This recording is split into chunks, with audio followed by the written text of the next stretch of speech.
Loud versus Ninguem Segura to kick things off here in the South American region. I'm super excited to see what they're going to show us here on Hard Rock Mine. The bands are already in. We have two Buffy brawlers banned out from the side of Loud. That already tells me that Ninguem Segura has the first pick here. The number tells me the same thing. Spike and Rico are banned out here, and Shade, a brawler that you were looking forward to, Kenny, is unfortunately also out of the way. Yeah, I expect him to be a frequent ban on this map. Ali, somebody that's going to stand out to me as well, since she did escape the ban phase. That was very common, especially in East Asia, EMEA. That's a mechanical brawler that can really thrive, and in this current meta of Brawl Stars, you just have to keep these aggressive brawlers in mind. I think that's partially why they're going to go with something like a Crow. I wouldn't say that's a standard first overall pick on this map, but it does well as a safe mid that has a jump away option if you really need to get to safety. Looking out for Pierce here. Of course, it's left unbanned. Really strong mid on this map, but you got to watch out for Mortis. Sandy on the lane should be a strong option to also get rid of some of those spawnables. Pierce right through them, if that's the mentality. Here comes Pierce.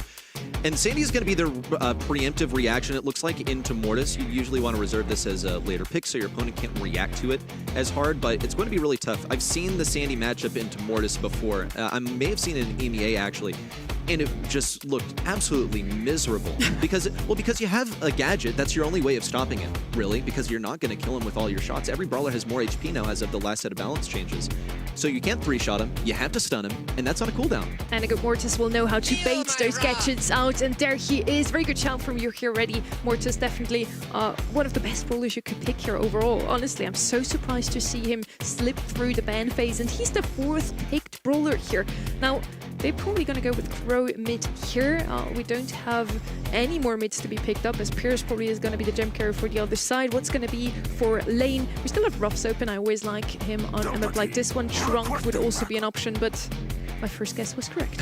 Yeah, Ruffs makes too much sense, I think. Especially with Rico out of the way, now you still get that bounce shot brawler, and also you can enable that Mortis to go crazy. I'm curious what this left-hand side's going to ultimately do here. Do they match with something aggressive of their own, or do they beef up and get tanky? Because somebody like Colonel Ruffs is not going to deal lethal damage. Poison from Crow will be super frustrating to deal with, but it's going, yeah, I was going to say, it's going to be something aggressive and tanky. A big dog and Trunk is going to be able to eat up here. Generally speaking, Trunk should be very viable into that Mortis. Something that you might even want to get rid of if you have a plan to play Mortis, just because he can heal up so much, has a bunch of HP, can still damage Mortis through a wall. Sometimes Mortis benefits quite a bit from using the gadget, the combo spinner, to damage through walls. Absolutely ridiculous that you can do that. By the way, damage someone through the wall with Mortis without even using a super. But here's the matchup. I think this is going to be pretty torturous for the Mortis. I think this was deliberately left open. The Mortis, they knew it was going to be coming. Really looking forward to this one. Is it going to be another upset, or will Loud, the champion of this season, of this region last season, make it through once more? We'll find out today. Loud top dogs of 2025, and now in 2026, it's a whole nother ball game. Ninguem Segura around for that top 8 stage a lot.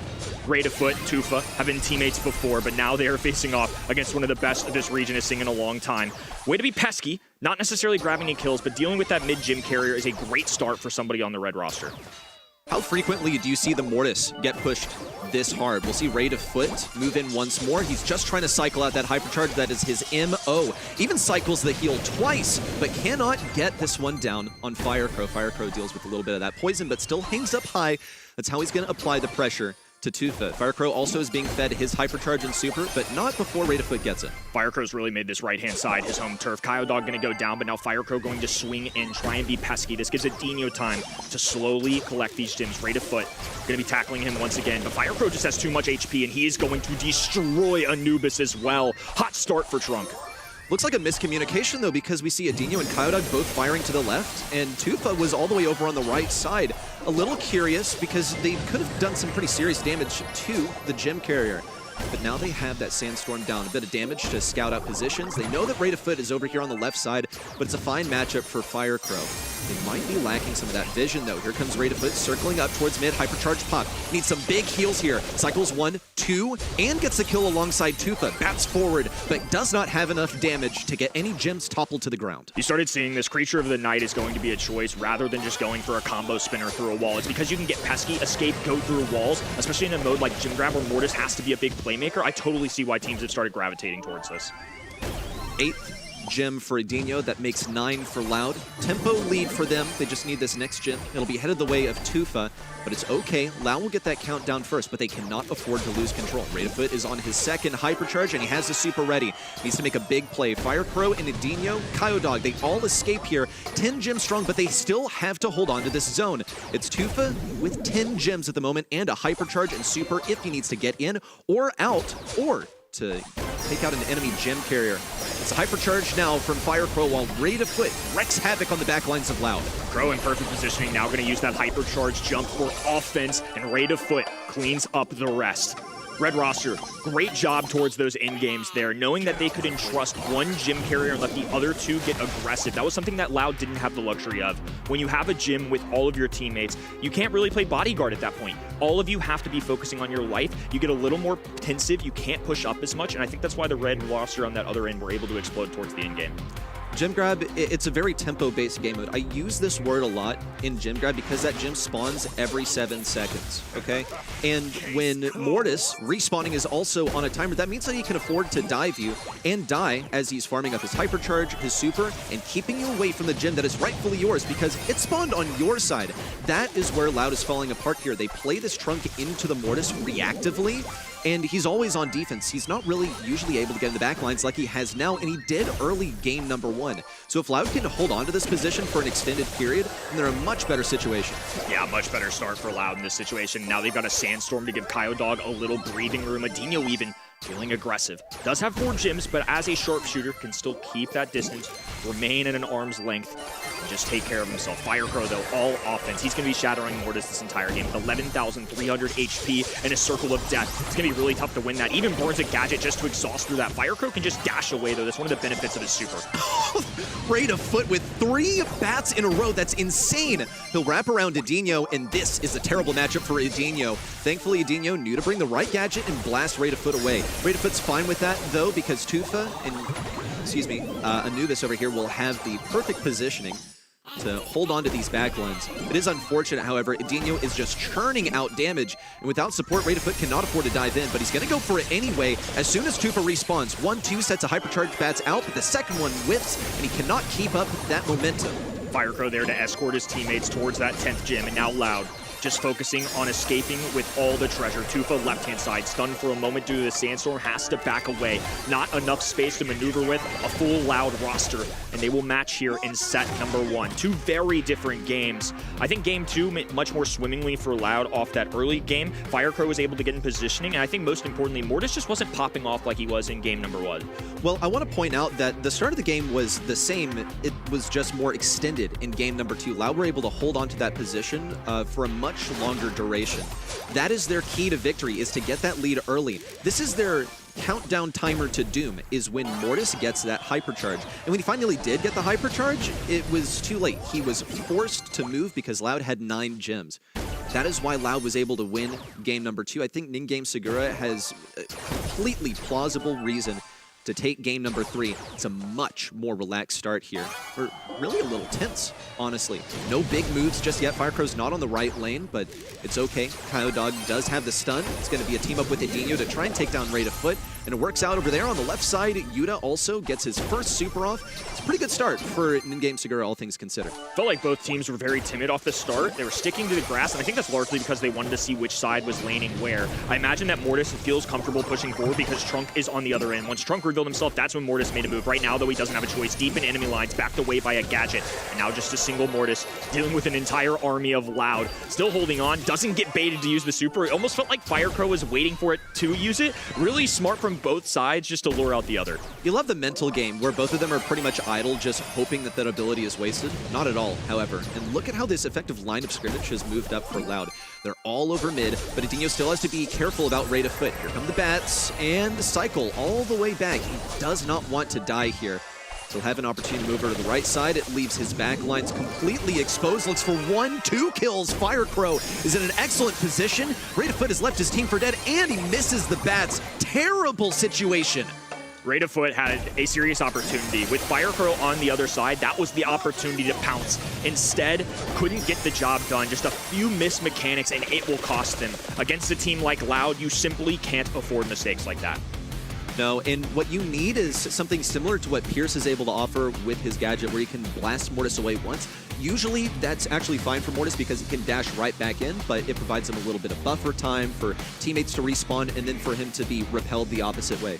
For Trunk, however, he's able to heal, he's able to get in. You cannot ignore him, and he's still a really bad matchup for Mortis. That is why this brawler is typically banned if you know you want to play a Mortis, and I don't think Ninguem Segura really wanted to give that away, so they kept it outside of the ban phase. It felt like this was going to be a really good Trunk game, at least on paper, but I think it was a standout throughout the set as well. It felt like they didn't have a true answer, and I think that's part of the risk of running a 4-5 turn where you're not necessarily equipped to deal with tanks. Right now, it's all aggro and all tank. If you're not prepared for both of them, you're probably setting your team up for failure, especially if you're in the spot that Ninguem Segura in. All three of those brawlers, excellent. Frequently show up on this map, but I just think that was a green light special for a tank, and Trunk fit perfectly.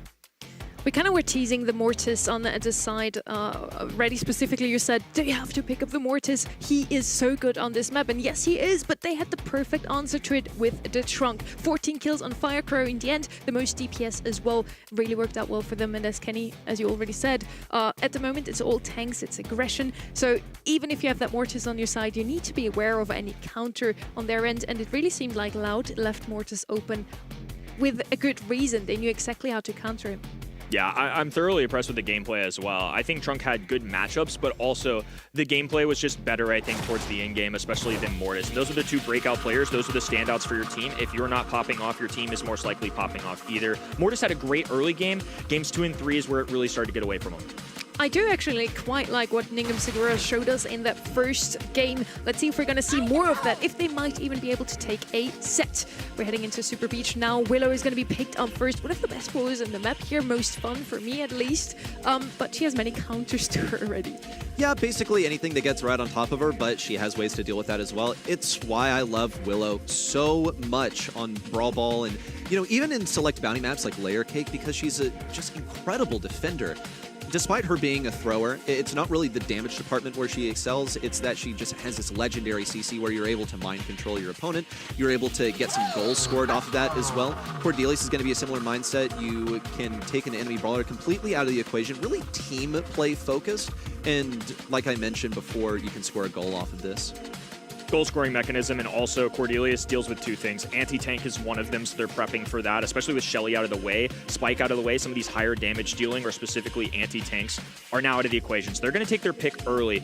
I imagine they're going to be running the gadget that allows Cordelius to jump, because this will allow them to pounce on something like a Willow. And now they're going to pair this with aggro. I'm a little surprised Kenji comes in this early in the draft, but it's not a bad brawler. I'm just surprised to see it on a 2-3 turn specifically. Just as surprised as you, honestly, Kenji. This early, let's see with what Loud will reply now. I do like the Willow. They already have probably the best thrower to deal with anything aggressive. So even against the Cordelius and Kenji, she should be fine with a good gadget and a well-timed super. Now second pick from Loud. Otis could now go to the side of them, still left open. One of the most picked brawlers also in last weekend's rendition. And Pierce is going to be the brawler they play in mid. And on a map like Super Beach, you can super shot almost from the middle line into the opponent's goal. It's always good to have a solid mid that hits a lot of shots. They will own mid. It will be all theirs. They'll have some walls broken open on one side if they so desire. That's what Stu is going to be doing, is breaking through some of those walls. Now, Willow still does need her side of the map, so that'll be left intact. It'll all work out. You got Indestructibles to play around as well. Now, what I'm especially looking at is the absence of Mortis over here. I think it was, pretty clear that this could be countered quite easily. It was countered previously. And then I guess Mina's waiting in the wings. You can speak your truth, son. Oh, his mom, Mina. Charlie is going to be the last pick brawler here. Also very good in mid. And they didn't really have anything for that just yet, Kenny. So Charlie made a lot of sense to me because they needed a mid, but also the spiders are going to be a way to not only deal with Pierce, but also Stu. I think they were almost forced into this just in the sense that Mina's a great brawler, but Charlie on paper at least makes too much sense. The Cocoon going to be powerful, but also the extra hatchlings just necessary in this matchup, I think. We're gonna kick some footballs into nets now. Super Beach is gonna be our second match. Can Loud extend their lead, or can Ninguem Segura, after taking a game in Hard Rock Mine, now also take a set? I gotta say, not as convinced on this draft from Ninguem Segura as I was on the last one. I thought that Mortis was going to go absolutely nuts, but the team play from Loud was on point.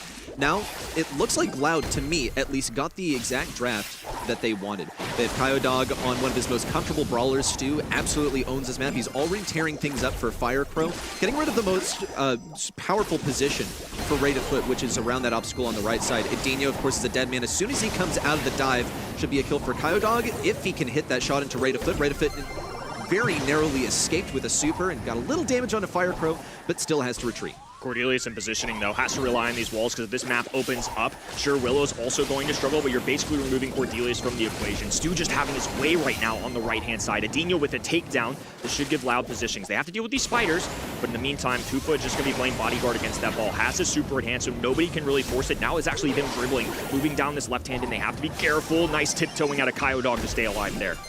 Loud, they've fallen so much on the back foot. It's difficult for Edinho to execute over here. What a dodge there from Loud. They both backed into the goal, but Anubis is still able to walk that in nice and easy. Slimy, it left that little trail of goo on the ground that they couldn't walk across, and that provided the opportunity for Ninguem Segura to get this one in. They have owned mid in spite of everything that Loud is bringing to the table. They're just gradually getting moved back, and Edinho's not in front of the goal when he needed to be. Easy slot in for the king of football himself. Underdogs for sure, but they are putting up a fight. Even set number 1, game 1, taking a win there. Putting up a solid showing, I would say, the rest of the way, but this is an early start. I mean, a commanding lead in Brawl Ball, 2 straight goals out of them, even Kenji able to slide one in the net there. I mean, you wouldn't know it based on this. If this was your first day ever in Brawl Stars, if you're just joining us in 2026, rest assured, Loud are favorites in this situation, but Ninguem Segura here to play. Different lane layout here. Edinho's going to be playing on the right side this time against Rate of Foot, and I think Kyodog did a pretty good job versus him. Edinho is going to survive that interaction, and Kyodog diffs the left side, so it's all good and well for Loud. They have that mid control. Edinho's now going to take this matchup versus Toof on the right side. It's the one that he got in the last game, but was a kind of stalemate. We'll see Rate of Foot mind control. They'll pass over to Kyodog, who just got his super. It's beautiful from Kyodog to put one on the board for Loud. That was a crazy interaction with Shadow Realm going down, mind control still active, but nonetheless, Kyodog amidst all the chaos, able to slide one in the net. Now Rate of Foot on this right-hand side. Going to be working against the Willow. Cordelius put on the gas pedal. Look at this, a nice dive and puts one in the back as well. Off the likes of a Loud goal, an immediate answer coming out of Ninguem Segura. Return fire as soon as it looked like Loud found their footing. They have the same lane layout as they did at the beginning of the game. And Fire Crow's stuck in the realm. It means that they have a lot less defense. Going to be some pretty serious damage for Rate of Foot. Ball cleared over towards the right side. Should be easy to stuff everyone into this goal, but their respawns are not staggered. Got to get it done now. Some Maturino pins in the air, and a set here and gone from Ninguem Segura just like that. Speed run. I mean, that was fast. It just felt like in the mid especially, Pierce was overwhelmed. When the spawners started attacking him, as long as Charlie goes even off the early game and one of the other 2 lanes wins, something like a Kenji now with a lot of health points can press into his face. Cordelius showed no signs of stopping. I mean, he was aggressive the whole way through. Typically that's an anti-tank brawler, but with no tanks on the other side, had to find a way to get worth. I really like the Charlie pick to end their composition with here. Ninguem Segura picked the perfect brawler to overwhelm not only the Pierce but also the Stu. I love me a good Stu game. I love the brawler, but even Kyodog, even someone who is playing this brawler on every single map and mode, can really do much here. Ninguem Segura, I really liked what I saw, and I don't want to say, I'm going to say it anyways, I called it, but after they got the game in Hard Rock Mine, they also now got a set. Well, I'll tell you what I didn't call was this draft working out so well as it did. I was a little less convinced, but that was just me being a little restrictive on my thinking. I did not expect Cordelius to operate in this manner. You see he's got 5 kills. You know what, KD? That's pretty cool. I'm really looking at the team play aspect of this because reliably he was getting his super just off of waiting behind an obstacle. Then when he had the super, nullify the enemy mid, get Fire Crow out of there. He is the Pierce, he is the power player, he is the mid control, and then pressure, crunch to everyone else in. The 2v2 was won beyond that point. Big thumbs up for me on the team play. Well done, Ninguem Segura. You've convinced me. We also saw Tufa from time to time on the camera. I feel like he's really doing his best at tying everyone together. As we talked about, he's playing with 2 experienced players, but not as experienced as everybody else on the field right now. Yeah, I mean, that was a really good showing from draft to gameplay. And again, in set 1, they had a solid showing. That was making light work of Loud. Collapsing the mid, multiple goals. I mean, just outpacing them all around. That's not the Loud that I've known and grown to love over the past couple years in this region. And now it's all of a sudden 1-1. I think if Loud go down 1-2, that can shake your confidence a little bit throughout the day. I mean, you have to find a way to make the easy wins easy, and that's something that we're not really seeing out of Loud right now. If you want to be a top dog in your region, you have to be a presence. You have to be better than these other teams. And not to say that Ninguem Segura aren't respected, they are. But I don't think their expectation is nearly as high as Loud. Loud with everything to lose right now. Heading into draft now for Goldem. Gulch bands are in already. Mina's going to be out of the way, as well as Tick and Spike, Angelo, Dean, and Pierce. Now not on the board anymore. Brock is going to be picked up first. An unusual choice at the moment. Brock isn't exactly the best in the meta, but you can break open the map. So if they want to come in with some more long-ranged options, no throwers, I think Brock is going to do just fine. No throwers, no like buster, no ollie, stuff that hides behind an obstacle for the entire time and then decides to pop their supers and hypercharges that they got for free right at the end. They are not trying to get cheesed out here. There are other ways to break open walls that I guess they were just not really interested in. This is a way of exerting control over the draft because I think that they've been caught a bit off guard in the past couple of sets. They managed to pull through in set number 1. Set number 2, obviously that's in recent memory, did not go their way at all. They're, I think, trying to throw Ninguem Segura off balance just a little bit and then lead with their instincts on the rest of the draft. Last weekend, Brock was even to the point where he was getting banned regularly on this map, and I think it's because of a lot of the reason that you just mentioned, because of that wall break control. There's not a lot of natural fits on a map like this to have that possession. Somebody like Griff can show up, but are you really going to run a Griff on Gold Arm Gulch compared to these other sharpshooters, the Pierces of the world running around the game? Love the choice of RT in general on this map. Somebody that can drop the static when they need to towards those in-games, have that Jackie S super, so you can be really aggressive if necessary, and if not, just sit back, relax, be a sharpshooter like the rest of your team. RT super good in early and late game. Let's see what Loud brings, because so far they only have something for early game. Brock is going to do better when their opponents are at full max range. Gus is going to come in. Very good pick here. I feel also very solid in the late game once he has his shield up, and he could potentially shield any aggression that they might still want to show here. Rico is going to be the last pick. Rico is the most pick roller in the map. I had him on my radar, but I felt like if they want to open up the map, Rico's usually not the next pick you want to go with. No, not really. And it's painting the picture of, look, they want to have those walls. They'll have the option. Rico's shots are so closely grouped together now as opposed to earlier, so it's not as much of a risk to strafe with your shots. You can kind of play like a Colt. You can beam people at long range. There are ways to play this, of course. Last pick, however, from Ninguem Segura. What do they go here? They have so many options. Gray is the direction that they're headed. Just also, I guess, going to be able to break open some of those walls, teleport onto someone if they so desire. Look, I think we have some good pieces here, but we haven't really made a puzzle, right? We haven't really put things together. I'm a bit mystified on how all of this coalesces from Ninguem Segura because this draft doesn't really tell me a story. I actually was about to say maybe they picked a Gray just to open up the map in case Brock doesn't want to do it now because of the Rico. So they have to have a break option themselves. Heading into map number 3, it could be the time where Ninguem Segura, our underdog here, takes the lead. I could also see Gray, the TP being a huge feature, because one thing that does stand out to me about Loud, outside of a Coyote Dog super that can give you a bubble, fairly squishy. 6,900 HP on the right, especially for Firecrow as well. And if they get a Walking Cane, a couple taps like that, it can get real scary. Now if you've got a Walking Cane plus a teleport, death sentence for any of these Loud brawlers. Ninguem Segura immediately beamed on the right side. Another shot from Firecrow sends Anubis down. It's just Ray DeFoot, who's going to be treated like a big old super battery. Away for Firecrow, Kyodog, Adinho, whoever wants to just charge their super. They'll let him heal up a little bit if they decide to do so. Nope, just intent on finishing this one off early. The RT hypercharge is a huge concern, but it looks like this one might even be over quite quickly. It would definitely be Loud's desire to end this one in 2 rounds. They'll even switch up also the lane layouts. Then, of course, being Ninguem Segura, Firecrow, forced to jump back. That shows you just what they think of wall break if they're switching up things like that on the Brock gadget. We saw what Adinho could do with the super in the last round, and he's got another one charged up. Oh, Gray, just a misstep, and now lets loose on the top right-hand side. Adinho cleans things up. Wow, we saw a speed run in game 2. That was breaking pace here entering set 3 from Loud. A great response, and kind of answered the call out of me. I was really pleading for them. If you want to be a top team in this region, you have to make it look that way. And they just immediately dominated. That was some crazy stuff. Also shows off one of the beautiful things about draft is that you can change your gadget, your star power after the fact if you want in final preparation. So Brock is a more flexible brawler, can decide to lead with the wall break, which is a typical mentality, or you can decide to jump away when you know that wall break isn't really going to help you at all.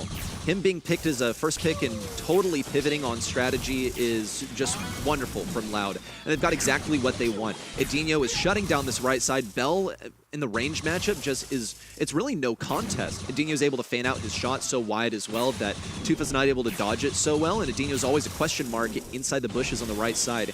Already gotten a super, and back Anubis onto the right side. Kyodog also gets that kill into rate of foot on the left side. It's looking a total shutout for Loud. Loud are just tapping right now. It doesn't feel like Ninguem Segura can hit a shot. Now the fog closing in, there's nowhere to go. They have two avenues of exits, and Loud are covering all sides. Kyodog with a few shots in. Maybe they get a little bit of gray supercharge, but outside of that, it's going to be the blue side with a couple supers in the backhand pocket. Ninguem Segura willing to try anything at this point. It's a full engagement on this left-hand side. Fairly untraditional, I would say, for a map like this.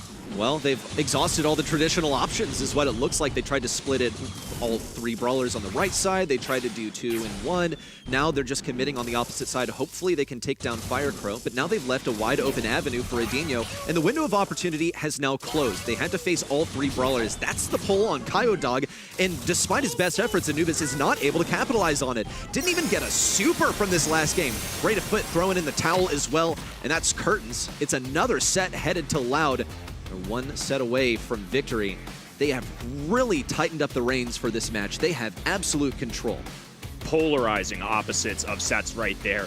This time it's Loud dominating, and it felt like they were hitting every shot they were taking. I think I saw one maybe misstep on a Rico super in that final round, but you see it on Firecrow's face. Completely calm, unfazed, and it shows. I mean, this was unbelievable. One thing I will say, that Gray last pick did not come through enough for me. It felt like they were landing the walking canes, but there was no follow-up, no execution in the outset.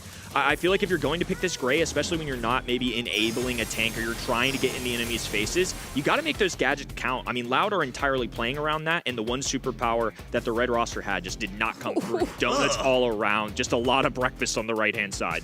Let's go with the next graphic. This looks sad, honestly. Yeah, Rico really worked out, even though we kind of questioned if Rico does fit in a comp that wants to break open the map. I really wonder, Kenny, and I completely agree with you that the walking cane didn't really come through. Was that even the right pick of gadget? The other gadget would have opened up the map quite quickly, and I think the RT and the Bell would have done better than against the Rico specifically.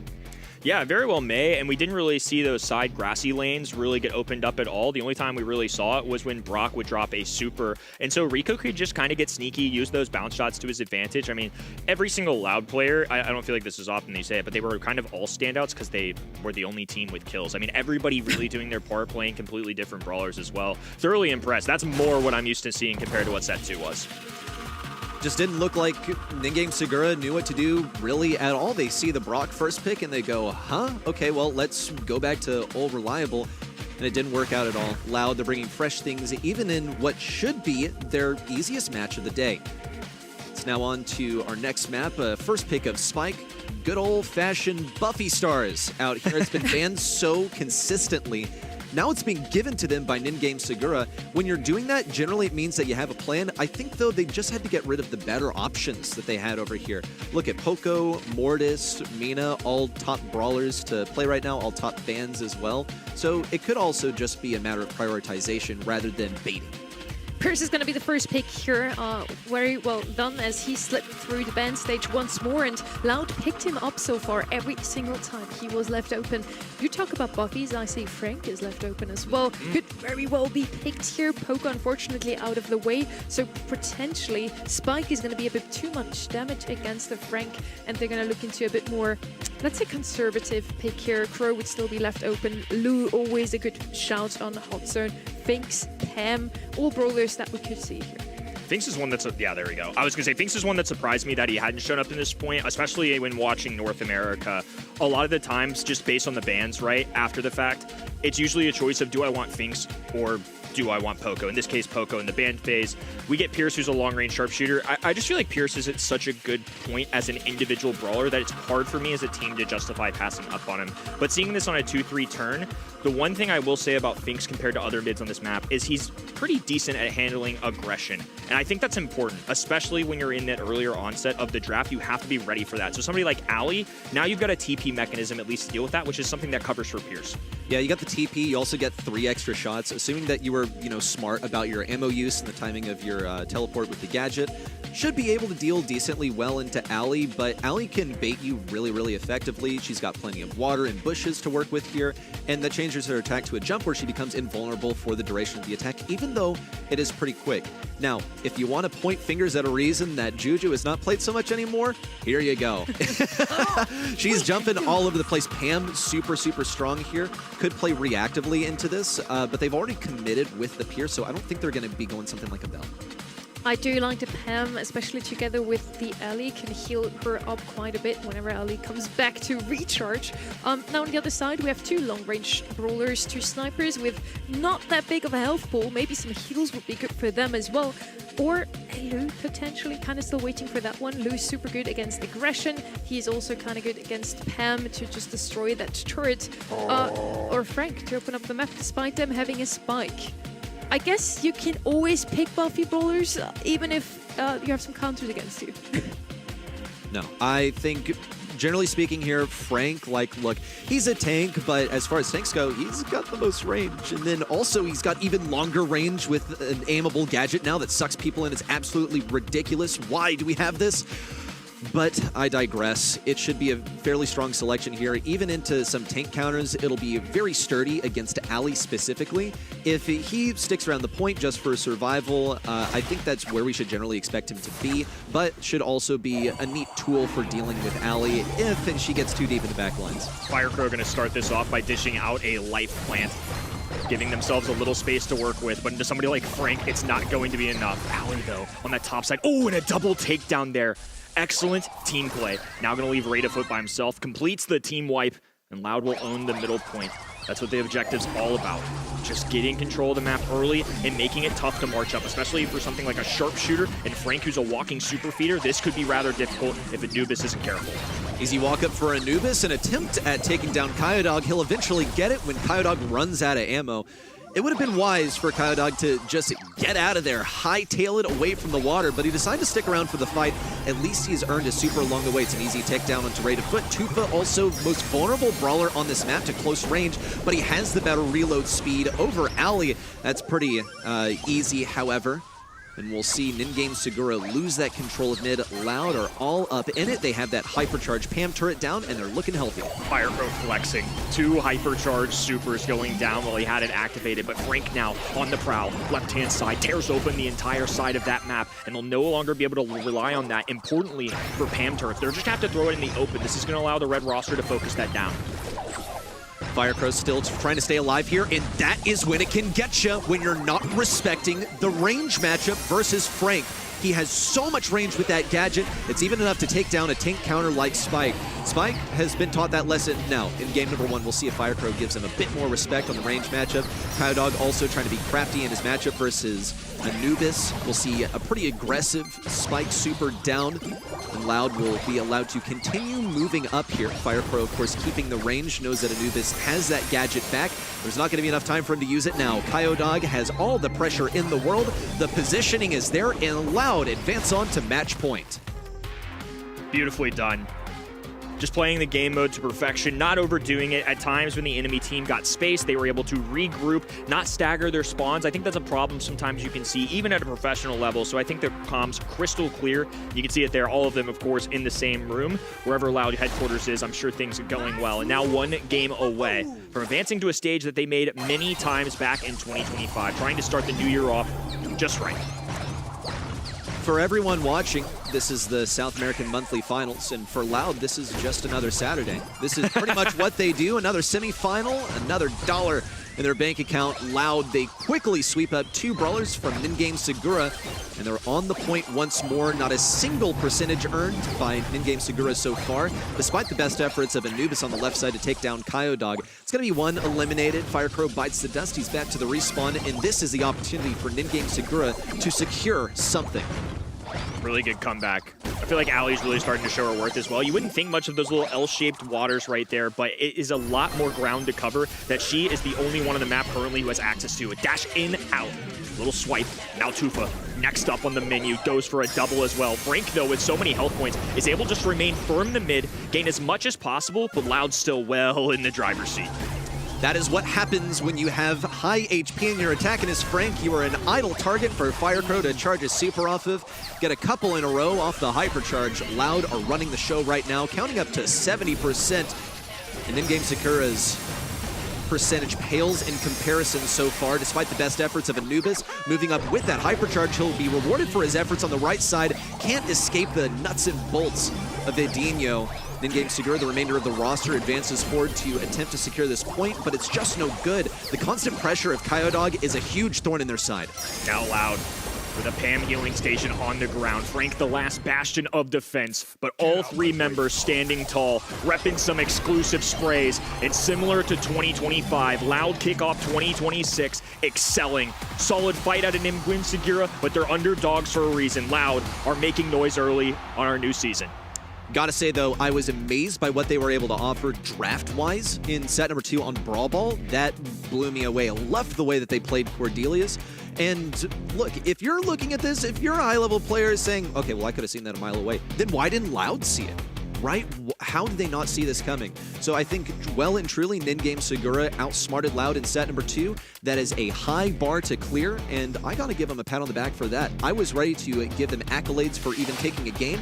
They did it several times. They took an entire set. Well done, Ninguem Segura, even though they didn't advance on to the semifinals. For sure, and the expectations against a team like this, I mean, I think a lot of people at home have a similar kind of task that I would give Loud too. It's make #1 seed once again. I think World Finals minimum, especially when you go top 5th through 8th with a team last year, one of the best results South America's seen in a long time, and you run it back for a 3rd straight year. Ninguem Segura hold those heads high. They definitely went a set further than I thought they would go, but Loud, this is just another stepping stone. It's a long journey ahead if they want to take a grand finals. I sure hope they hold their heads high. It was very promising what they showed us here today. I really